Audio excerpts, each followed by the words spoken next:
નમસ્કાર, આપણું ગુજરાતમાં આપનું સ્વાગત છે। રાજકોટના શાપર વેરાવળમાં એલપીજી ગેસ સિલિન્ડર કાળાબજારીનો પર્દાફાશ, 87 સિલિન્ડર સાથે 2 યુવાન ઝડપાયા। શાપર વેરાવળ પોલીસ દ્વારા એલપીજી ગેસ સિલિન્ડરની કાળાબજારી તથા ગેરકાયદેસર રિફિલિંગ કરતી ઝોડકી સામે કાર્યવાહી કરી 2 ઇસમોને ઝડપી પાડવામાં આવે છે। અમેરિકા ઈરાન વચ્ચે ચાલી રહેલી યુદ્ધ જેવી પરિસ્થિતિને કારણે ગેસની અછત સર્જાતી હોવાના અનુસંધાને ઉચ્ચ પોલીસ અધિકારીઓ દ્વારા આવી ગેરકાયદેસર પ્રવૃત્તિઓ સામે કડક કાર્યવાહી કરવા સૂચના આપવામાં આવી હતી। આ સૂચના અનુસાર ગોંડલના નાયબ પોલીસ અધિક્ષક કે.જી. ઝાલાના માર્ગદર્શન હેઠળ શાપર વેરાવળ પોલીસ સ્ટેશનના પોલીસ ઇન્સ્પેક્ટર આર.બી. રાણાના નેતૃત્વમાં police sub inspector V G. Jethwa અને સર્વેલન્સ સ્ટાફે પારડી શીતલા માતા મંદિર વિસ્તારમાં દરોડો પાડી એલપીજી ગેસના મોટા બાટલામાંથી નાના બાટલામાં ગેરકાયદેસર રિફિલિંગ તથા કાળાબજારી કરતા 2 ઇસમોને ઝડપી પાડ્યા હતા। પોલીસે આરોપીઓ પાસેથી નાના મોટા અલગ અલગ કંપનીના કુલ 87 ગેસ સિલિન્ડર, 1 ઇલેક્ટ્રિક વજન કાંટો, ગેસ રિફિલિંગ માટેની નળી અને 2 રેગ્યુલેટર કબજે કર્યા છે। કબજે કરાયેલા કુલ મુદ્દામાલની કિંમત ₹80,600 હોવાનું જણાવાયું છે। પકડાયેલા આરોપીઓમાં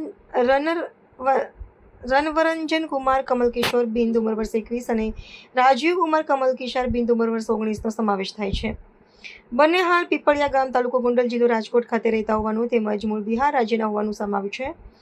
આ મામલે શાપર વેરાવળ પોલીસ સ્ટેશનમાં ભારતીય ન્યાય સંહિતા કલમ 287 તથા આવશ્યક ચીજવસ્તુ અધિનિયમ 1955ની કલમ 3 અને 7 હેઠળ ગુનો નોંધી કાયદેસરની કાર્યવાહી હાથ ધરવામાં આવી છે। આ સમગ્ર કામગીરી police inspector R B. Rana, police sub inspector V G. Jethwa, ASI Divyarajsinh Sarvaiya, police head constable Mahendrabhai Bhatia, Rajubhai Bayal, Dineshbhai Khatariya, Jagdishbhai Zala, police constable Lakhdhirsinh Jadeja, Rajdeepsinh Jadeja, Nirmalbhai Vekariya અને દિવ્યેશભાઈ શામળા સહિતની ટીમ દ્વારા કરવામાં આવી હતી। અમારા રાજકોટ ગ્રામ્ય એસપી શ્રી વિજયસિંહ ગુર્જર સાહેબ તેમજ રાજકોટ રેન્જ આઈજીપી શ્રી નિલીપ રાય સાહેબની સૂચનાથી અને તેમજ સરકારશ્રીની સૂચના અન્વયે આજરોજ જે કાળાબજારી બાટલા કરતા હોય, જે અનુસંધાને જરૂરી વોચમાં રહેલ હોય, જેથી આ કામે અમારી જુદી જુદી ટીમો ગોંડલ ડિવિઝનની કાર્યરત હોય, જેમાં શાપર પોલીસ સ્ટેશન આર.બી. રાણા સાહેબ, વી.જી. જેઠવા તથા સર્વેલન્સ સ્ટાફોને હકીકત મળેલ કે પારડી શીતળા માતાજીના મંદિર પાસે 2 ઇસમો એલપીજીના મોટા સિલિન્ડરમાંથી નાના સિલિન્ડર રિફિલિંગ કરતા હોય, જેથી ત્યાં તેઓ જગ્યાએ જરૂરી કાર્યવાહી કરતા રાજીવ રંજન કુમાર કમલકિશોર બિંદ, રાજીવ કમલકિશોર બિંદ મૂળ બિહારના અને હાલે પીપળિયા ગામ રહે છે, તેઓ પાસેથી નાના મોટા અલગ અલગ સાઇઝના સિલિન્ડર 87 અને ઇલેક્ટ્રિક કાંટો, રેગ્યુલેટર વગેરે કુલ 80,600નો મુદ્દામાલ મળી આવેલ છે। તેને ભારતીય ન્યાય સંહિતા કલમ 287 તથા આવશ્યક ચીજ વસ્તુ ધારા કલમ 3 અને 7 મુજબ જરૂરી કાર્યવાહી કરી ધોરણસર અટક કરવામાં આવેલા છે।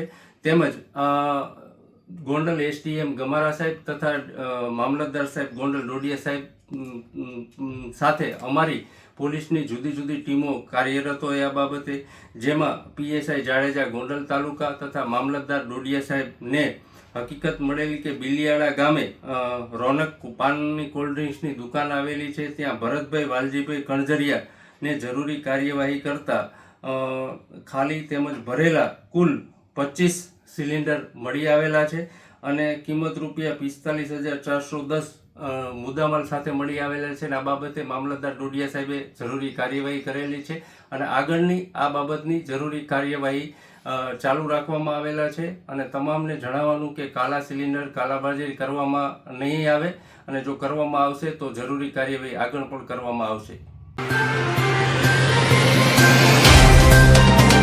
तो व्हाट्सएप, ट्विटर, फेसबुक, इंस्टा जहाँ भी आपका अकाउंट है, इसे शेयर बटन के द्वारा वहाँ पर शेयर करें।